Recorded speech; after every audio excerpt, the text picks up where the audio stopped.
Hi, this is Mason, and you're watching the 315 with Brian Higgins. Now it's time to start the post-game show. Here's Brian.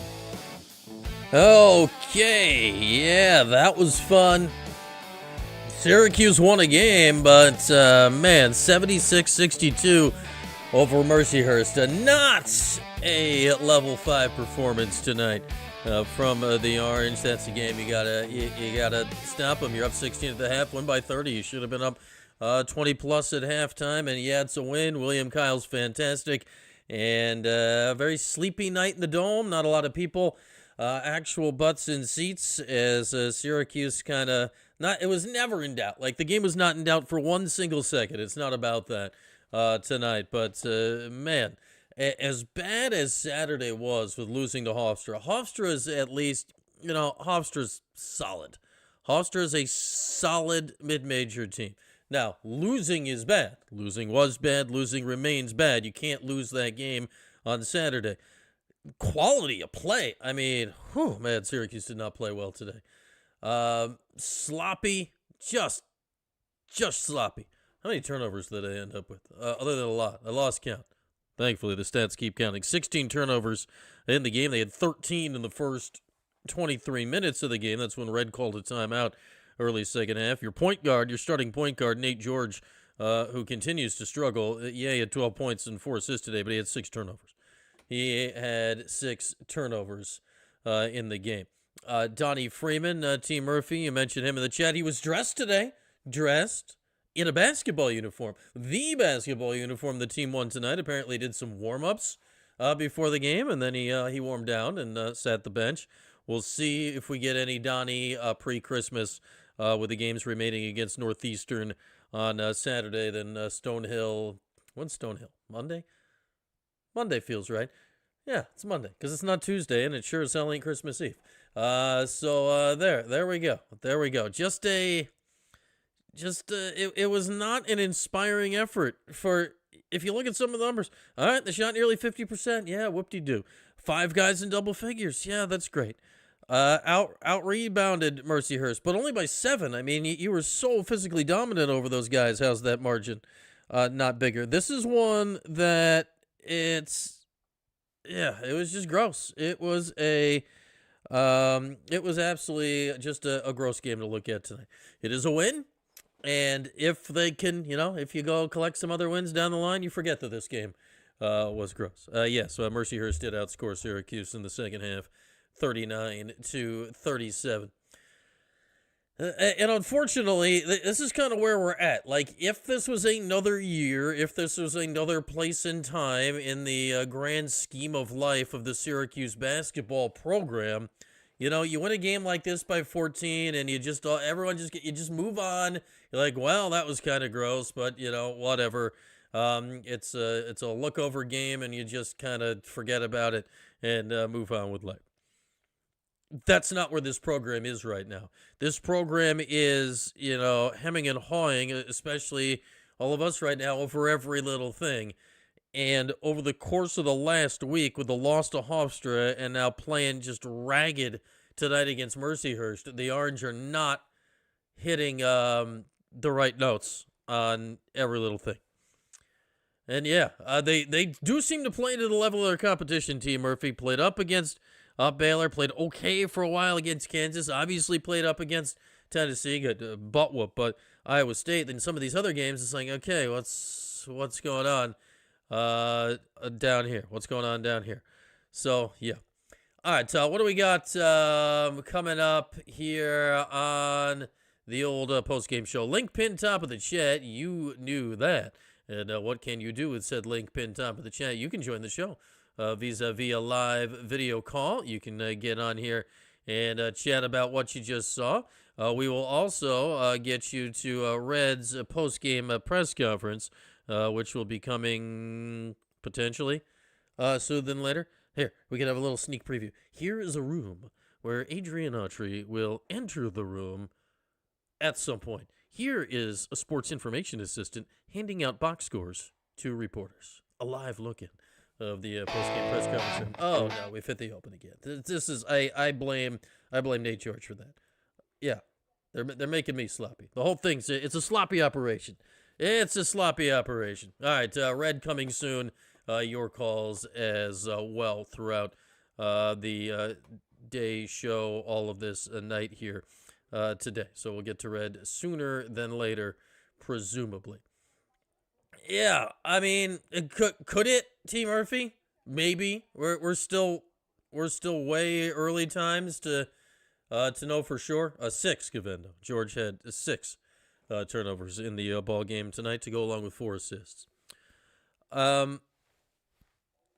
Yeah, I suppose it could. My main concern here is you look at the Tennessee game and you look at a good chunk of the Baylor game and you see a team that is certainly capable of being an NCAA tournament team. You look at Saturday and you look at tonight and you see a team that isn't. So, like, is the team that played Tennessee, are they going to show up for enough of the ACC games so that even becomes a conversation?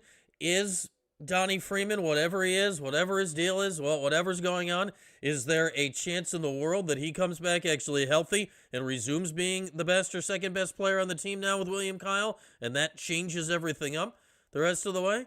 Yeah, I mean, it's possible. I can't rule it out right now. But like if you play like you played today or the Hofstra game, you're gonna, as Fella Furtage just said, you're gonna lose more league games than you win. And then we won't. Well, then we'll be having a very different conversation, one would presume. Yeah, Houston, not Baylor.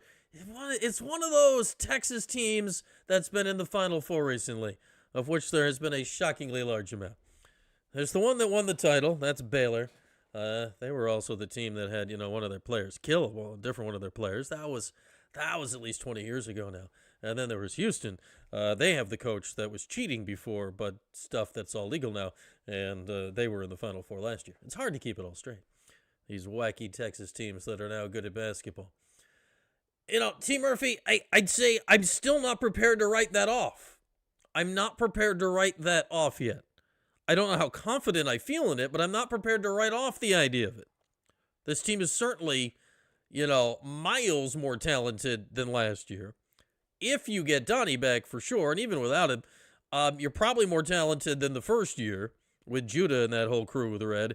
And certainly the pieces of the roster make more sense together, though there is 100% an issue at point guard right now with Nate George. Yeah, will Donnie be back for Clemson? I'd love to see him get some minutes before then if it's not going to set him back, just to, make sure everything's working right, just to get him on the court and get him ready to go. I think we might be able to get in a call here before we get to Red. And they seem to still be waiting for Coach to get himself into the old press conference room. So let's start things off here on our post-game coverage today with our guy, Mike from Connecticut, who is actively shaking his head. What's up, Mike? I mean, this is one that you could just probably report from what's going on in chat. I think someone said this was gross like that. I don't know about you, but when I watch this game, because the talent disparity is like insane. Yeah. I'm saying, God, I hope Autry can coach these guys. And they look worse and worse. And I had the TV angle. I don't know if anyone was there, but like the amount of times Red did this on the sideline, like a pull-up three, like when you're with like 22 seconds left the clock. Like we saw this a lot last year where Red got frustrated by his players weren't listening. Okay, you had a fat guy at center with a great restaurant. You had a guy at point that like looked like me out there on that. So let's put that aside. We got $5 million worth of talent out there, and we lose to Hofstra, and we put that effort out tonight. I look at this game just watching, like, is Autry, like, can he get people going? I have zero faith. Not in the talent of this team, other than George worries me. But did you see anything tonight that got you excited, Brian? I mean, nothing new. Man. Like, I like William Kyle. He was great tonight. But that's been the one consistent thing, right, Mike? Basically every game all season. William has brought essentially the same effort and the same results almost every game all season. So we almost set him aside. He's been outstanding. Yeah. JJ had a good few minutes to start things off tonight, as he did on Saturday. But no, it was a very sleepy performance, right, Mike? And yeah, it was a crap crowd and whatever. You can come up with 8 million excuses, but after Saturday, you would have hoped they would have showed up in an empty parking lot and played with their hair on fire tonight. Oh, it did look sleepy. It looked stupid.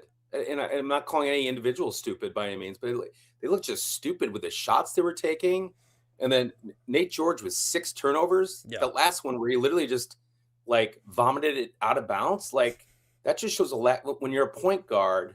And I was a really bad D3 point guard way back in the day. When you're a point guard, like when you play bad, it's not the way he's doing. He looks like he shouldn't be here, or he's in the wrong system. And again, if someone could tell me what Red's system is, that'd be great. But this team's worried me. The talent can be there, and we could get good if we get Donnie back. But other than Kyle, like you said, and JJ is like the Energizer Bunny, and the only guy that can kind of finish in 15, because Anthony's out there.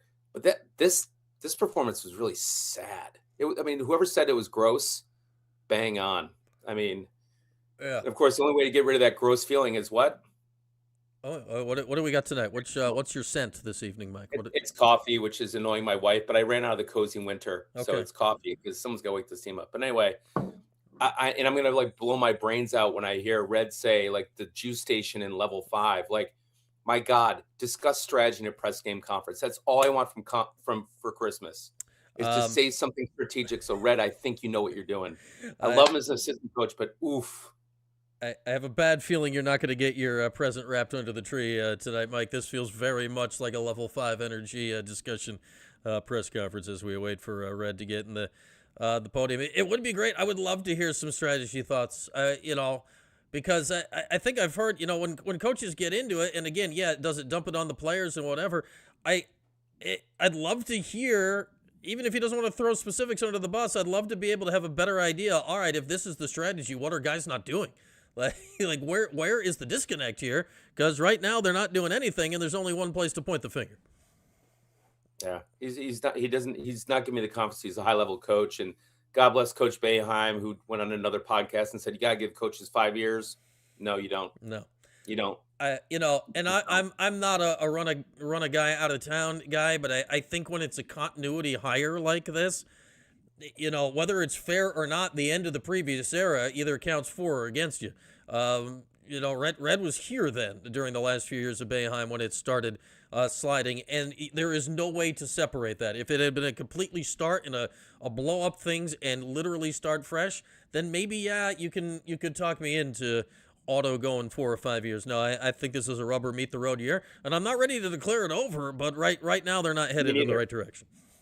Me neither, but geez, you'd like to just see some level of acumen from the coaching staff. So anyway. All right, Mike. Enjoy your can't wait for the press conference, and it smells good in here. All right. Take care, Brian. Well, we got that. There he is, our guy Mike in Connecticut, a valued patron of our fine sponsor, Simply Sweet Sisters. Their information will pass through the bottom of the screen and the chat before too long, where you can get the candles. Undergoing a little restock situation with inventory. Made a big push toward the holidays, and get a little restock and a little refreshing of some of the stores as we get into the wintertime. And it's you like Mike's background better than mine, Ryan? His was very lawyerly or doctor. I'm not entirely, or just a high level executively.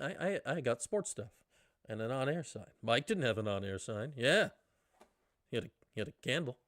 Candle was nice. We continue to wait for Red's post-game press conference. If you would like to join the show, you can do what Mike did and click on the link that is available for you, pinned as always to the top of the chat. Hey, thanks to all of you out there, because I'm going to assume everybody on the show right now is subscribed. And if you are not subscribed, clickety-click the button to get subscribed, because just the other day, we have passed 500 subscribers to this still reasonably new to the world channel that we realistically got humming the last week of August here this year, which means we're going to have some stuff we're going to be able to make available to you. I've clicked some buttons on like the Google side of things, and they got to I don't know, do whatever Google does and YouTube does to turn it on. But there's going to be a chance to subscribe to the channel in a fiscal way, if that's your thing. Again, won't be required, but the option will be there if you want to be a supporter of the program and whatnot, and that'll allow us to give you some cool extra stuff and whatever. And I think I was clicking on some stuff earlier. I don't think it's...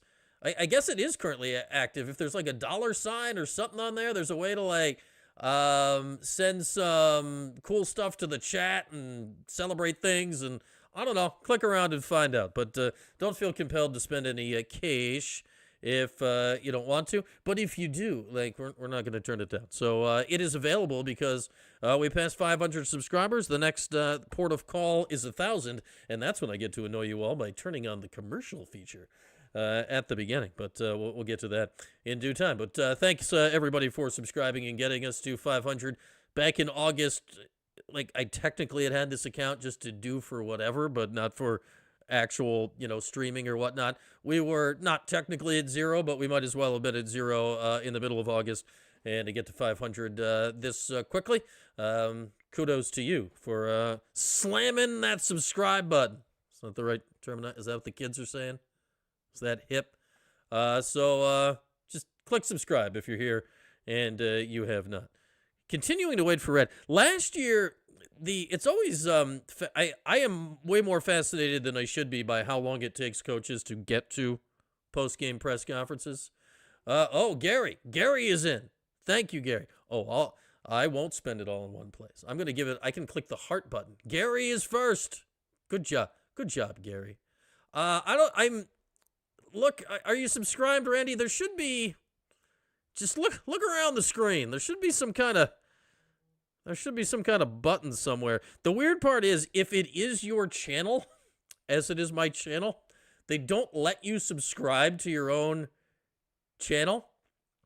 So when I am looking at me signed in, looking at my channel, which I'm at right now, I don't think it actually shows me all of the things like that. So there should be, I don't know, click around. Gary figured it out. Ask Gary. Gary, what did you do? Tell the people what you did. I'm looking at, I've got some things on like the back end here that I'm looking at that would work, but that's not going to help you. So I don't know. We can crowdsource this. Little $sign, lower right. That makes sense. Go find a little $sign in the lower right. Right now I've got 2 monthly subscribe options up there. Unfortunately, it didn't let you pick your number. I wanted to make it $3.15, 315.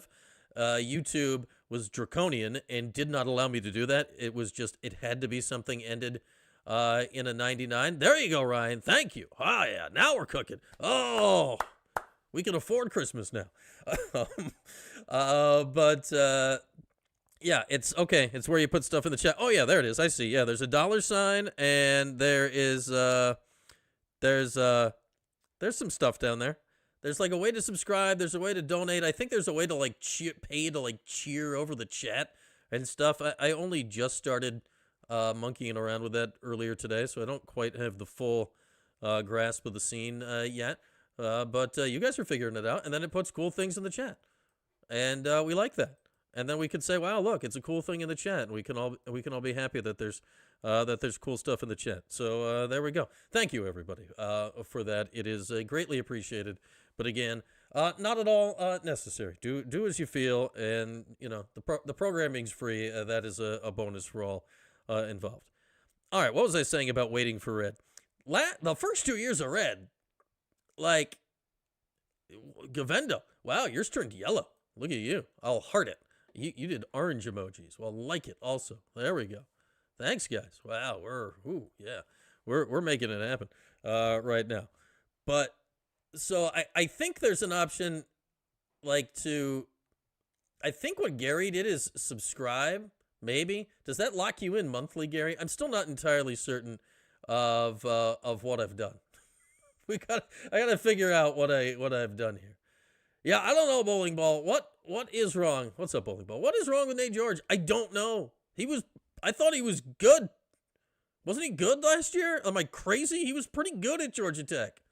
I don't know where he, do I need a co-host, man? Would I have to share this $10 with you from T. Murphy? I don't know. You stole Ed's credit card. All right. Heart, heart, heart. There we go. Thank you, everybody. I do greatly appreciate it. And stuff like this is what's, as if you didn't see the announcement on Monday or on here the other day when I was talking about it, starting January, so Jan 5, whatever the Monday is in January, we're going to be doing 11 o'clock a.m. in the Eastern time zone for an hour. We'll go about an hour. I think 11 o'clock on Monday, kind of like a weekend recap, and we'll see whatever. Maybe guests. Thursday, we'll also do 11 o'clock. I'll aim probably more for guests on Thursday, but we'll have the chat going. And, yeah, we'll have all that stuff. We'll have, what do we got? Let's celebrate their first super. We got a Superman thing. Cuse, Oregon just donated like a flying, is that an avocado? What is that? Is it a pear? What is, drink when Red says level 5. Gavendo, it's a Wednesday. You're trying to kill people. Now, next Monday against Stonehill, when maybe you're off through Christmas, that could be more appropriate. Tonight, like if you got work in the morning, I would not recommend. Donnie wasn't a good addition to the juicing station today. Well, I think Donnie moved out of the juicing station today. Previously, he was down there with the juicing station. He moved up the bench. He kind of left the juicing station. A blue pair. Yeah, I don't know. It's like a flying blue pair with boxing gloves and like a demonic smile. Like, what's up with that? He's freaky. I don't know about that at all. I kind of like it, though. Again, literally, I set this up during the game, which shows you how much this game grabbed all of our attention. I don't know. Well, yeah, George, will Donnie fix the offense? I doubt it, but it gives you, like, if Donnie's healthy and can be what he showed like he was going to be early, that's something they don't have right now, and fix is strong, but it gives you another legit option. It gives you, what is that? That's a T. Murphy donated like a green pear with a thumbs up. What's with all the pears? I don't like pears. I like them in this context. I like most fruit. Pears, I'm not totally down with pears. You just like evil superheroes? No, that's fair, Cuse Oregon. That's totally fair. This is a very long, Red must be giving them a level 5 post-game kind of speech. Like, I don't even know. Thank you, Randy. The good news is you guys keep clicking these fun buttons while we wait for Red. This is for a win and a 14-point win that admittedly should have been 30. This is an oddly long wait for the post-game press conference tonight. We're just filibustering at this point. We might even be able to sneak in another guest if you want. Link is always pinned top of the chat. Unless this, now the money things are hanging out. There's a lot going on in the chat right now. There's so many things happening. It's hard to keep it all straight. There's just so many things. We love it. Thank you, everybody. Red went home and forgot there was a presser. He just walked out. He's like, nah. He's just working some Mario and Salvos in the back. The guys still get Mario and Salvos after the games. He's just, Donnie, please. I saw you warming up. You can play. I swear it. Get out on the court. Oh, you must get out on the court. And here's the thing, at least from, we're going to talk lacrosse. Yeah, we'll talk some lax. I did a little, a very brief lax schedule breakdown on the social medias yesterday. Yes, into the bird cam, Randy. We talked we talked social media, or we talked on social media about lacrosse. And it's a really hard schedule. It's an intriguing schedule, but I am also wondering, like, where art thou, Cornell and Hobart?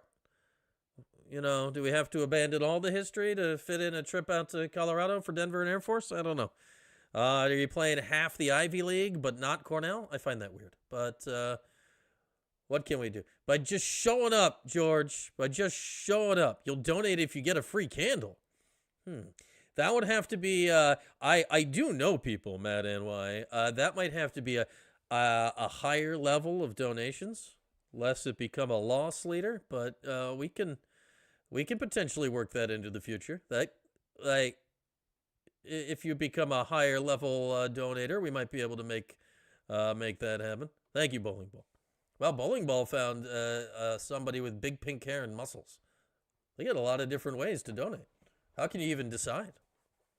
All right, Red, where are you? We're still just like waiting. Where art thou, Adrian Red Autry? Like, same shot. Nothing going on. When do we hear from Wild Hack? Yeah, we haven't really heard much from the AD recently, have we? Whoa, Matt NY. Yeah, maybe you got to get a candle. Thank you, Matt NY. We'll like that. We'll give it the heart. Very generous of you. Appreciate that sincerely. But now pay up for the candle. You know what's interesting, Gavendo? I forget who it. Were we talking about this on the stream the other day? I think I might have been texting with somebody about this.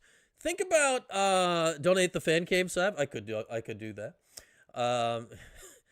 So the Chancellor is out at the end of the year. He's announced he's retiring, leaving, whatever you want. And there's no way there's going to be a new Chancellor in just because, the gears of academia grind slowly. So are they, whomever them are, going to let Wild Hack hire a new head coach in March if it comes to it? Like, I think the timing is beyond peculiar. When Cal comes, what is Ryan saying here? Ryan has highlighted a message, and it's in bright yellow so I can read it. When Cal comes here, what are the chances Mello calls Stephen Marbury to come on campus for the first time since high school to watch his son play or sit the bench? Maybe. Like, they gotta, I don't know if they're boys, but they must know each other.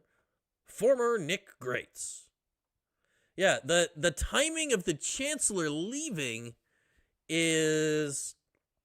I thought we were still working on Matt NY Jordan delivering a bird feeder to your mom. We got to keep all these things in order. Like, the timing of the Chancellor leaving, I think, it's a way bigger wrench in here than you'd like. So, like, obviously, Wild Hack's in charge, but there are people like, above that, there's the Chancellor, and there's I'm going higher than the screen. There's the trustees. You can see all my snowflakes. I'm that high. Bring back Nancy Cantor. So, the timing of it all is not great if you're Syracuse to feel like you have a strong chain of command top down to make what is legitimately a really, really important decision. But that is, to your point, Matt NY, a story for another day.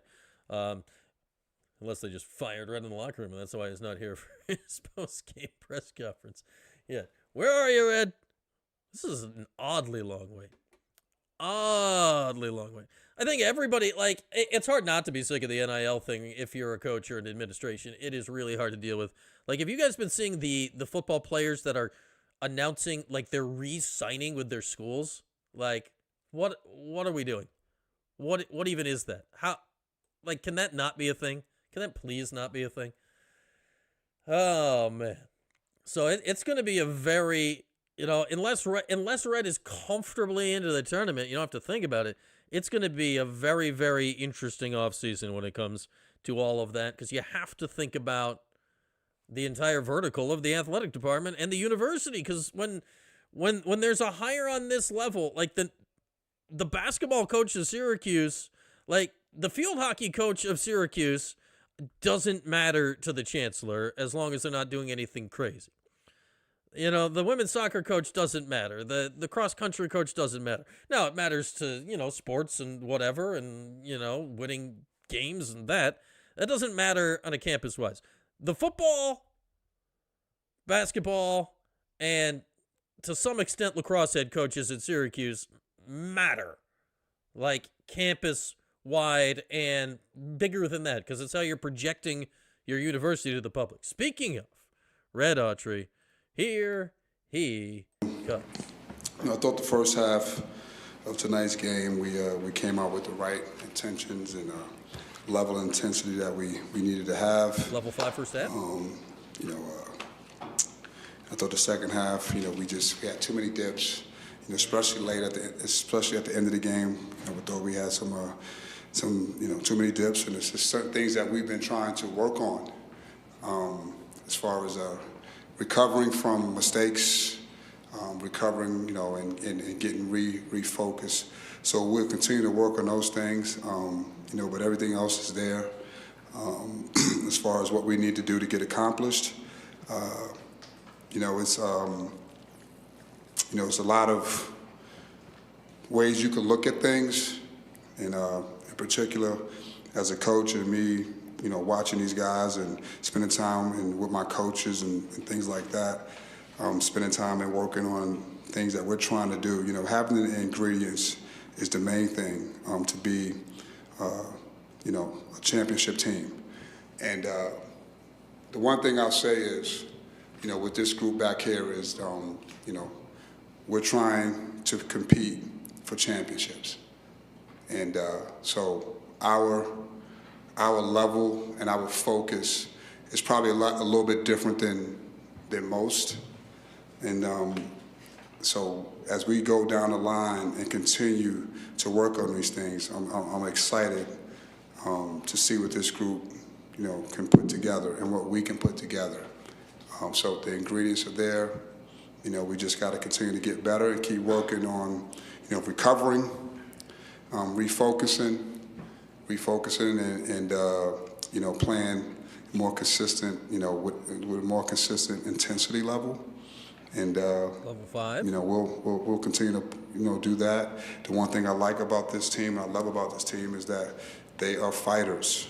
They are grinders. Through everything of everyone else's narrative, it's a lot of things that I think people are not appreciating about this team. The way they fight, the way they come together, how connected they are. So that's us, that's how we think, that's what we're focusing on, that's what we're excited about, because there's so much more room for growth.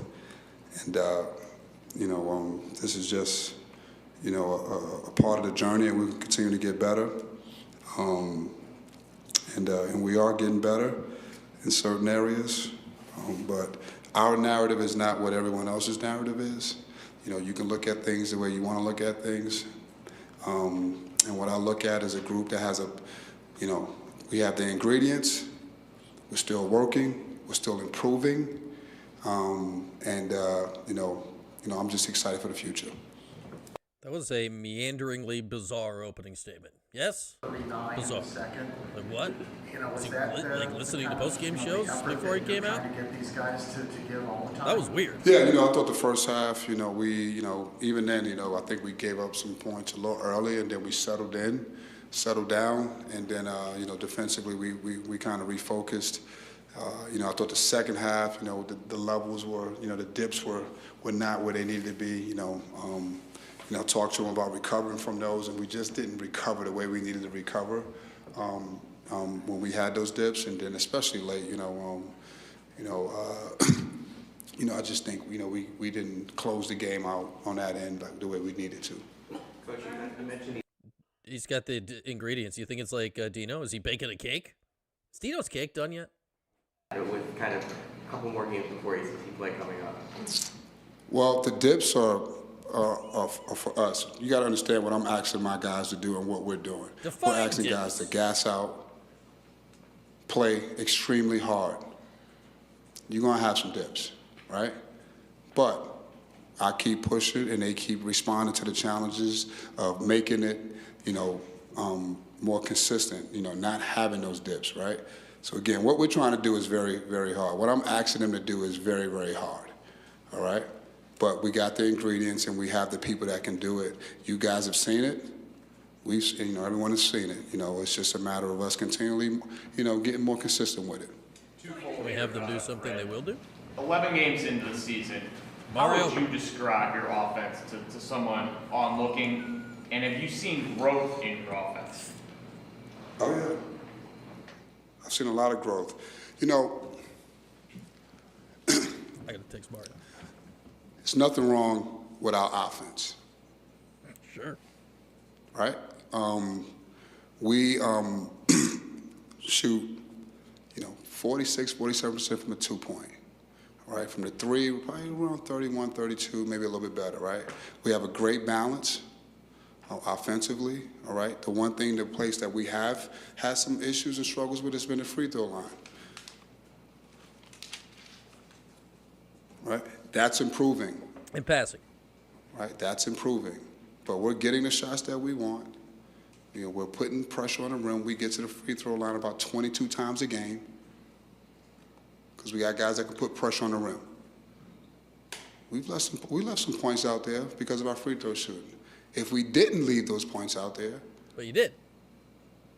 do you know what we'd be doing? Winning. We'd be averaging almost 80 points. That's what we'd be doing. The turnovers concern you at all? I'm finishing the first question. That's what we'd be doing. And I told you guys that we would get better shooting free throws. Right, Brett? Right. Tonight you were better, yeah. Yeah. What is happening right Right. now? So, there's nothing wrong with our offense. And by the way, we played against 4 of the top 10 defenses in the country. And we're able to score enough to keep us right there. He scored 69 Right, on so- Hofstra. Let's stop that. There's nothing wrong with our offense. I'm saying, are you concerned over the Get in there, last stretch Mario. of games where you just played a St. Joe's, a Hofstra, and a Mercyhurst, turned the basketball over 16 times tonight? Like, what flipped against playing so well against the Kansas and a Houston, and then, you know, kind of the opposite with those teams? Got to take care of the basketball. All right, we got to do a better job taking care of the basketball. Coach Leo Schaefer with This the, is, William Kyle III. is this real? He picked up his 3rd double-double of the season today, and he's currently 9th among ACC leaders in terms of rebounds. He has 90 so far in the year. What's his impact been like so far for this basketball team, especially with losses such as Eddie Lampkin? What have you missed, and Ruben? Oh, you've missed everything. You know, I think Will Kyle is a you know, I said it before. He's a unique talent defensively. You know, he really impacts the game. You know, for us, he's key to, you know, how we try to be aggressive and get after people. You need someone back there that can kind of, you know, guard the low post, be able to protect the rim and rebound. You know, and then offensively, you know, he puts a lot of pressure on the rim, and you know, he's just relentless. But he's a unique talent. He's someone that you know, in my short time as being on the coaching sidelines with our program, is that, you know, he's someone that we kind of hadn't seen in a while. You know, I mean, shot blocks, he rebounds. I mean, he does everything. You know, he's a director out there, but he's a big key to what we do. You know, and on both sides of the ball. You know, at first initially I thought it was just going to be on one side of the ball, but he's definitely surpassed you know, the things that, you know, the impact that we thought he would have on the offensive side of it too. Andrew, what did you see out William Kyle, good at basketball. tonight, and how do you feel like that set a tone for your offense? You know, I thought JJ the last couple of games has really come out being aggressive and setting the tone. It's just you know, he's worked so hard to, you know, to kind of get himself back into, you know, the form that we know he has. But you know what I love about JJ is he's challenging himself on the defensive side of the basketball. You know, and he's playmaking, not only scoring. You know, I think he's, in these last couple of games, he's played just about as good as any guard, you know, in the country. You know, the last couple of games just of, you know, being able to score, be efficient, you know, get people involved and defend on the other end. He's grown tremendously on that side of the basketball, and we need that. You know, and getting to the glass, you know, you start to see him getting to the glass a little bit more. So again, I'm just, you know, he's starting to round into shape of what we need JJ to be. So I'm excited about that. Adrian, so we saw a little of Donnie today. There's Donna. We found Donna. And I'm curious about, has he practiced? What kind of practice has he been able to do? And when do you have a little bit more of an idea of when he might play? I don't have an idea about his time frame to playing, but he is participating in practice. You know, slowly and surely, we kind of working him back in. You know, he has some conditioning to catch up with and things like that. So, but we do expect him back, you know, fairly soon. I know it sounds like a broken record. I really just don't know. So he's not doing any 5-on-5 or anything Not yet. Not yet. Not yet. Building off that, what is Donnie dealing with? Is it like a toe, foot? Like what's kind of going on? Lower body injury. On that topic of Donnie, Coach, Sadiq White has just stepped up. These last couple of games, he was a rebound shy of a double-double today. Had 6 offensive boards. I mean, what have you seen out of him in that absence? You know, I think, obviously, Sadiq is a big time, player. I know people look at his athleticism, but, he's a guy that can, he has a high motor. He can finish well in the paint. He can, make passes. Defensively, obviously he's very, very good at that. At that end, I thought, I challenged him the last couple of games that he needed to get to the offensive glass, and he has responded. But I think he stepped in and played about as well as any freshman, stepping in the country. To be honest with you, he's been solid for us. He continues to get better. Our freshmen are really. Getting better as we move along. Him, Cayenne, Luke is, he's had a really good week. That's why he got in there early. So again, I'm excited about, not only that freshman group, but just the team. Red, on those free throws, have you changed routines? Have you consulted with anybody, or how do you handle that when you're struggling? Better tonight, but when you're struggling, you just keep shooting, obviously. We work on it, and they just continue to keep working. It's all work. Again, I'm not concerned about it just because I know the work that these guys put in, and I've been around this a while. And when you look at, a lot has to do with technique and form and things like that, then you can kind of get concerned. But our guys work so hard. Again, that's why, I don't really worry about that free throw continually being an issue for us. And that's going to, continually help us, just the way we play. That will help us continually get better in that area. But no, we work. I mean, these guys work. This program is about work, and we work in silence. That's what I love about this group. We put our heads down. We roll our sleeves up every day, from the head coach, to all the coaches, to the players, to our support staff every day. So, when I sit up here and talk to you guys, I'm confident in what we have and what we're doing. I'm just, like I said, I'm excited. Coach, you talked about JJ's defensive improvements. Is that like a conversation? This is also now a shockingly long post-game press conference for a game against Mercyhurst. That's a conversation that we have for all, when we put this team together. Not only JJ, but all of our guys. That's what we wanted to improve on. That's an area that I thought we really needed to improve on, and I wanted to improve on. So when your offense isn't going well, you still give yourself a chance to win games, and I think that's what we've done. When our offense hasn't been well, whatever. But defense is something that we wanted to make a focus on, and me and JJ sat down and talked about it, and he was all in, and he's made tremendous strides, and I think people are starting to see that side of him. We know JJ to be that offensive juggernaut, but he's really put the time and effort in, and I'm just excited to see him continually grow. Right, and he's still not there yet, and he knows that. We keep pushing and challenging him. In particular, him and Donnie, I thought they made some really big growths, and even Nathan George, the effort and the work that these guys put in on that end has been tremendous, and we still got work to do, and that's what we talk about, being able to recover from a mistake, right? They're going hard, and the ball goes in, they got to keep going.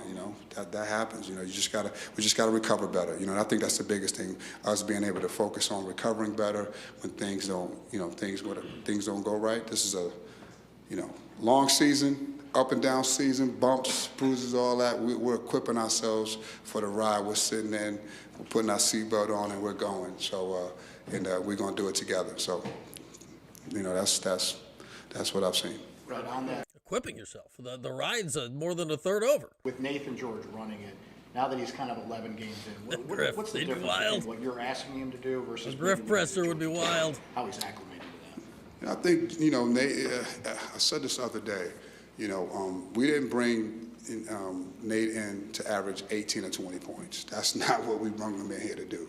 We brought him in here to make players better, give people the ball in certain areas, and then be able to have an offensive threat, be able to score. And I think he's done that. Has it been, easy? No. I think when you look around the world, when you go to these different teams, it takes a little bit of time. But he's been good, as far as what we need him to do. Maybe statistically he's had some games that didn't, jump off the page. But, reality is we have guys that can, guys like J.J. Stalin that can score the ball at a high level. And we brought him in to help him, to put him aside and make him, take the load off of him.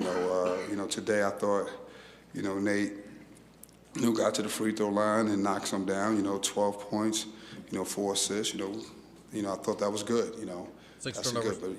But, again, we didn't bring him in to score 18 to 20 points. We brought him in here to get, run our offense, get guys the ball, and, make his plays when he needs to make his plays. Coach, here.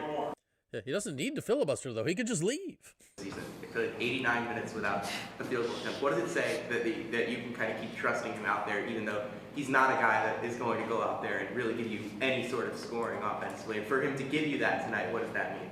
How do you know that? I can see the analytics. No, Ski is, he's a guy that's very active, and he stays around the rim. And the things that we talked about for him was, being able to, he gets his hands on balls and he gets rebounds and things like that. So, him being able to, cash those in. A lot of times, I thought he had some times from this year earlier where he was around the rim and he could have finished. And, so we just been talking about that because he works so hard. He's very active. So when he gets his hands on some rebounds, offensive rebounds sometimes, and he has the opportunity to put it back in, I've been really coaching him hard on that. Like he has to put it back in, and today he did. So that was his first field goal for the season. So I think everyone was pretty excited, and he knocked down 2 free throws. That was big. Thanks, Coach. Thank you. Thank you. Okay, that all just happened, and now we're done with that. That was utterly bizarre. That was a oddly long, extremely bizarre post-game press conference after, in theory, a nothing burger game against a nothing burger team. Just like he came, like the opening statement was so defensive against, whatever. And then it just, like, because of that, it just leads you to ask the other things. It's just, unfortunately, Red does himself no favor. Like, I like Red the guy. Like, he's a perfectly nice guy. He is not, as we've seen now through 3 years, he's not a captivating public speaker. Now, Boeheim has his own freaking way about it. Obviously, we went the whole other spectrum there for 40 some odd years, and you're not following that entertainment up. Nobody on the planet would be following that entertainment up, like Boeheim gave us for 4+ decades.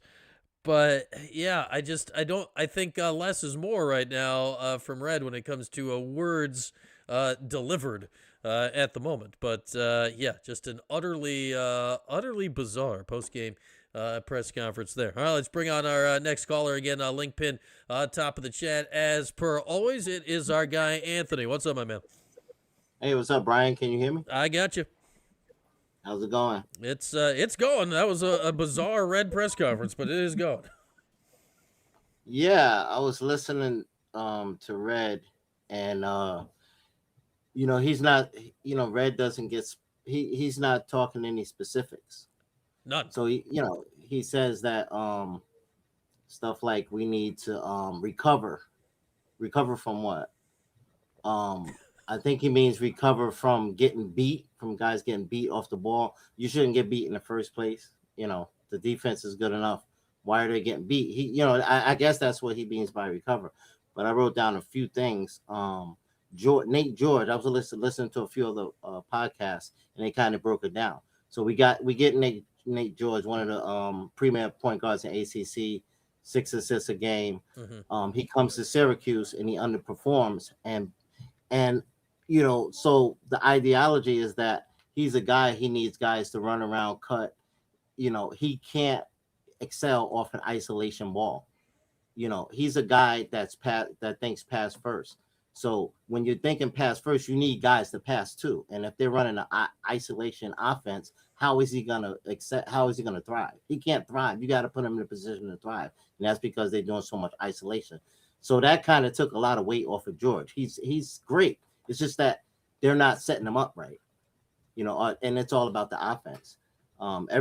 This game, a lot of people were standing around waiting for 3-point shots. JJ, he was inconsistent. He could go to the basket every time. Mm-hmm. He can score, but at some point in the game, he just sits around and waits at the 3-point line. So he's being inconsistent. He could get like 30 points if he really just drove to the basket every time. The turnovers basically come from bad sets. They don't have any sets, so there's no organized movement. So when they're running an offense, if they're not organized, they don't have no game plan. They're throwing the ball away, and it's all about the offense again. They started crashing boards early, and then they stopped crashing the boards. Cross court passes. You see, Autry got mad when they start throwing those cross court passes. That's something that freshmen do. I don't understand why they were doing that. And at the beginning of the game, they tried to establish a low post identity, but then they got away from that. The first play was down to Kyle. They was trying to establish some offensive identity. I see Autry was trying to do some stuff. Somebody must have told him about the offense. He was trying, but then they just got away from it.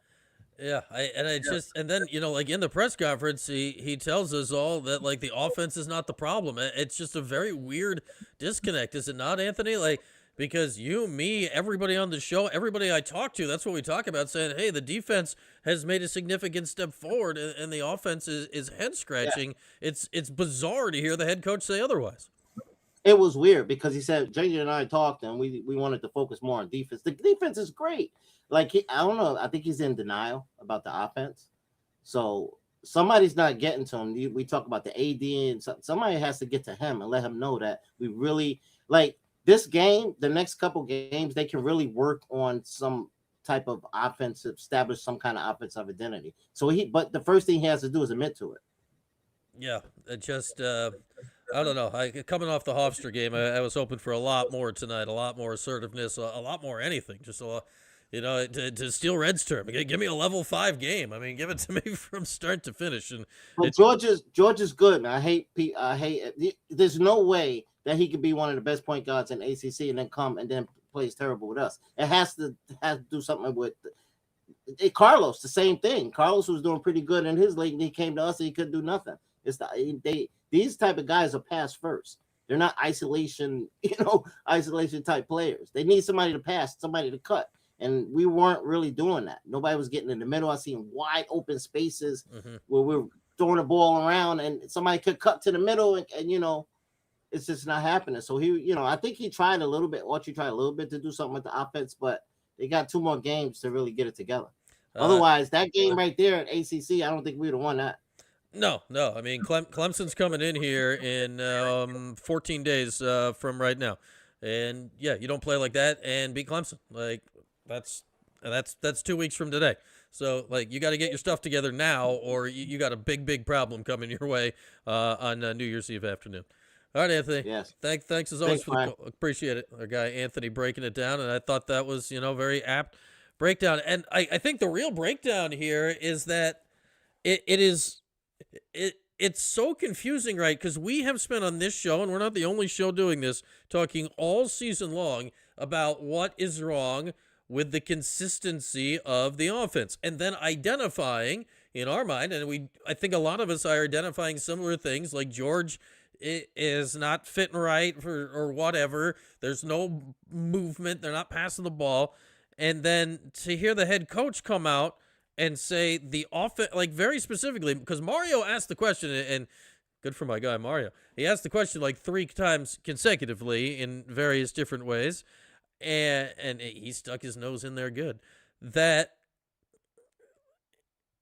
And then the answer very specifically from Red, he said it, the offense is not the problem. And I know with Red, everything comes back to energy. I know he wants them going 8 million miles an hour all the time, and he thinks that will solve all the problems. And yeah, maybe they're not doing that. But that doesn't completely paper over the whole offensive issue. Doesn't paper it over. Like, what is going on? They scored, like they were playing freaking Mercyhurst tonight, and scored 76. Like, yeah, it's fine. But that 76 against an ACC team would have been what, in the 60s? That's not fine. That's not good enough. Especially not for a team like Red has said that wants to play at pace and play at tempo. Like, now, the way Virginia played, or some of those later Boeheim teams where like the last years where the zone was really cooking and Syracuse was winning some of those lower scoring games. I mean, we're going back, 7, 8, 9, 10 years ago now when the zone was really locked in before the things started sliding. Like, yeah, Syracuse did win a bunch of lower scoring games, but they were outfitted to do that.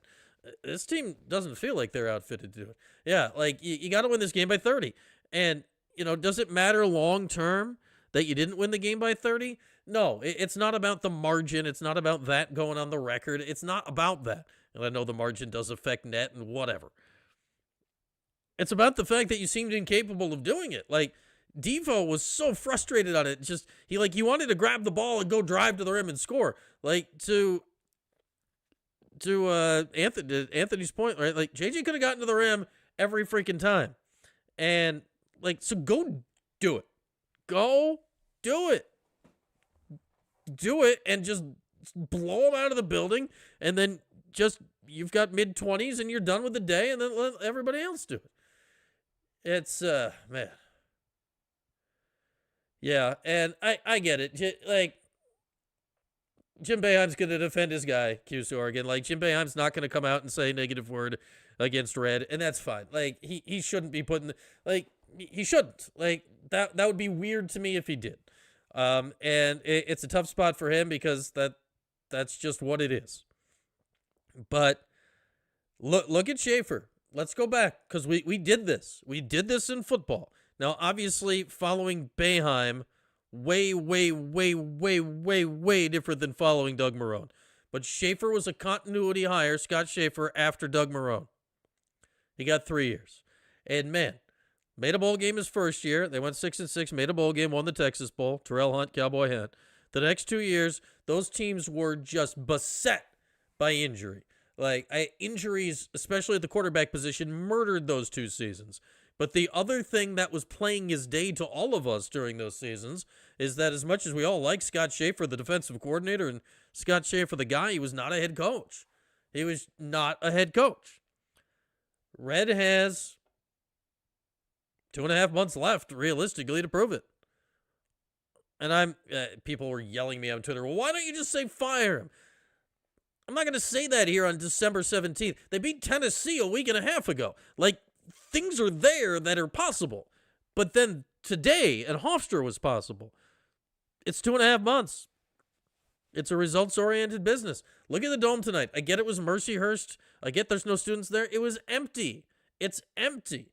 And those dollars are going to speak loudly. They're going to speak very, very loudly, right, at some point. There's nobody there. Who knows what it'll be like when we get into ACC play, but man. And then just a press conference like that, which was utterly bizarro land to take into that. Like, Red came into the press conference defensive before anything had happened. Like, he didn't get defensive when Mario asked him about offense or whatever. He came into the press conference defensive. Like, did somebody say something weird to him in the back hallway? Like, what happened between now and then? And, hey, all these coaches say, oh, we don't listen, we don't read. And yeah, you read all of it. Like, Jim Boeheim saw and heard everything. And it seems like Red does and did too. But, yeah. Is it March Madness or bust? It's starting to feel that way. It's just, unfortunately for Red, the tiebreakers are not going in his favor right now. Like, the getting to the bubble and missing the tournament tiebreakers are not going in his favor because the backing of the town is not there. And while the backing of the town is not a deciding factor in hiring or firing a head coach. There's 8 million more things that go into it than that. That matters. Like, it certainly matters in the case of a tiebreak, just because you need some juice back in the program. Like, look at what, and then it kind of went away this year for football. Look at what the juice Fran gave football last year did for all of us around here. Oh, man. Yeah, do they have to go 13-5 in the league? No, I don't think. Like, you're not going to have to quite do that, but yeah, you're going to have to do really well in the ACC, and you're going to have to come up with a nice win or two. You're going to have to come up with a nice win or two. Yeah, everyone's fed up, and that's where Red is. And is all of it his fault? No, because the fed up thing started before he was the head coach. It started in the last few years of Boeheim. Yeah, Max, I think realistically that's probably the number we're looking at. So, like, this has been building and building and building for years now, and now it's all flooding out. Like, this is after a 14-point win. This is the vibes and the feeling after a 14-point win. For all of you that joined in the press conference, thank you for hopping on. If you're new to the channel, slam that subscribe button, or just click it. Don't, like, knock your computer over. If you're not new to the channel, but you still haven't hit the subscribe button, like, what the heck? Hit the subscribe button. And we've added, I think we've added the new feature today because we had 500 subscribers between our last post-game show and now, that now you have the option to pay me money. Not required, but always appreciated. There's like a $sign next to the chat thing where you have options to do stuff. So explore. Yeah, in many ways it does go back to that Laker 27. Though the last time I had a conversation about that on the radio, Jim called in to yell at me, and then we ended up having a nice chat, and I won one of those awards over there on the shelf for best interview. So yeah, a lot went on. Shall we do this? Shall we name our Wild Birds Unlimited Big Air Player of the Game? Gee, who should we go with yet again here today? Are we gonna have to name the award after this guy? Before we start talking about it, we need to glimpse into the darkness of night in the backyard with the Wild Birds bird feeder. There we are, our Wild Birds Unlimited Backyard Bird Cam. Darkness of night. There was a naughty squirrel that was trying to get all up in that bird seed earlier today, and he got up there, and he was, not pawing around, but he was defeated by the spicy bird seed. He got a whiff of that spice and got the hell out of there. Yeah, take that, squirrel. We only take our woodpeckers and our cardinals and whatnot. But our Wild Birds Unlimited Big Air Player of the Game, he can come hang out at the bird feeder if he wants. Maybe he likes spicy bird seed. I don't know. It'd be kind of weird, but you can do whatever you want right now, because out of all the negativity around this program at the moment, out of all the things we don't like, there is one consensus thing about Syracuse basketball right now, and that one consensus thing is this. Everybody loves William Kyle.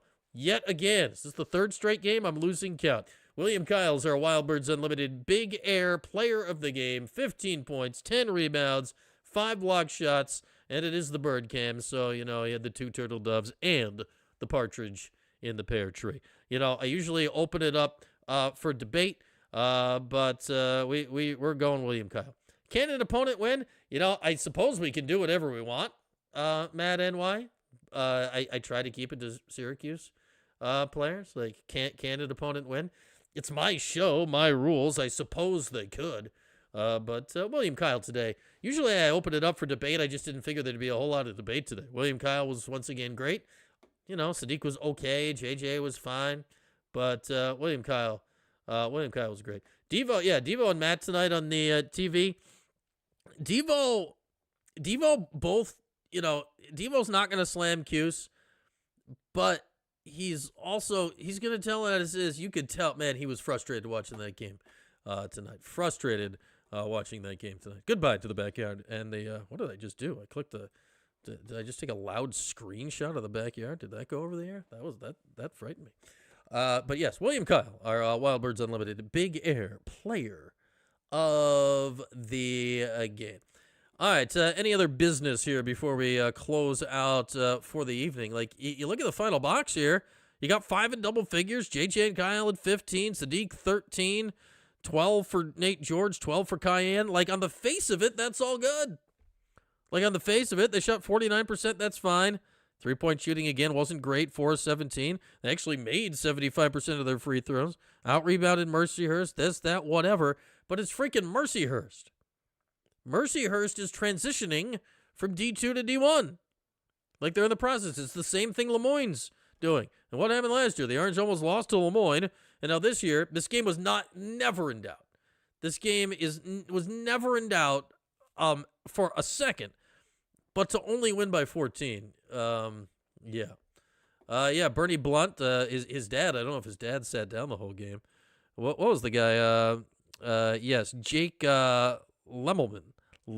He had 23 points in the game. How many threes did he hit? He only hit 3 threes. Felt like more. He was excellent today. You know, Mercyhurst, I think they're going to be a solid team in their league. Like, they can't go to the tournament because of the stupid rules, but I think they're going to be a solid team. Yeah, and for all that Red said, Laker, about, like, oh, Nate George didn't come here to average 18 and whatnot, that's fine, but I'd like to see it, like, can he average 12? Like, he averaged 12 a game last year. He came in tonight averaging 8. Like, he's got to be in double figures. He's got to be in double figures, and the turnovers have to come down. Absolutely have to come down. He had 6 turnovers tonight against Mercyhurst. There was one play, I tweeted it. It was late first half, early second half. And Devo said something to the effect of, Syracuse needs to start running their half-court offense more. Like, we need to see them run their offense more efficiently. And literally the next thing that happened, yes, T. Murphy, it is. His son is on Mercyhurst. Of the great, the Section 3 all-time scoring leader's son was on Mercyhurst. But lost my train of thought. Like, he's got to score. Like, what is happening with Nate George? He's got to score some and stop turning the ball over. Oh, yeah. The next thing, like Devo said that, offense, whatever. Literally the next basketball thing in the game, the next dribble came down and Nate George dribbled it off his foot out of bounds. Oh, man. Does Q Sports Talk have a rule not to bash Red Autry? No. It's, you know.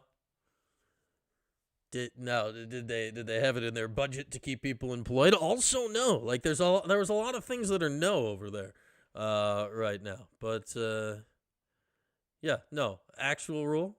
No. Gio was saying, yeah, Gio's also leaving town to go to Texas A&M, right? Good for him. He's got the kick. You come here and we hang out. That's what we do. That's what we do. We hang out here. Me here, you there. This is our crew. Yeah, Bernard Blunt. Before my time, well, not before my time, but before my awareness of what was going on in Syracuse high school basketball, I would have been 8, and not living in Syracuse. But yeah, that was his kid on the team. Would Hop be interviewed? I think we missed the window on that, Laker. I think we missed the timing. If Hop was going to be the head coach here, it was 10 years ago, 9 years ago. It had to happen then. Hop's now, you know, Hop went through the grinder out at Washington. You know, did it. It looks like he aged 10,000 years. Yeah, like, I love Hop, but I think we're beyond that now. I think that would be a desperate play. I think that would be he hasn't been a head coach. Like, do you think about it? Sure. Like, everyone loves Hop. Yeah, he's in the NBA now. Where is he? The Pelicans? He was with the Suns last year. I think he's with the Pelicans. He's somewhere. Yeah, he's kicking around in the NBA as assistant. Like, everyone loves Hop. There's nobody in basketball that doesn't like Hop. But I think the window was missed. Like, the time was then if that was going to happen. And that's not the time anymore. Yeah, I think if there's a move to be made at the end of the season, Max, yeah, it's got to be, like, go get an active, like, a currently active head coach. Yeah, is he on the Pelicans staff right now? I want to say Pelicans. Where is Mike Hopkins? Our last act tonight will be to Google Mike Hopkins. Hopkins, he's the assistant coach and head of player development for the Pelicans. That's the thing. Like, Hop's only 56. Like, I mean, Hop technically is what? Hop's a couple years younger than. Well, no, Hop's a year or two older than Red.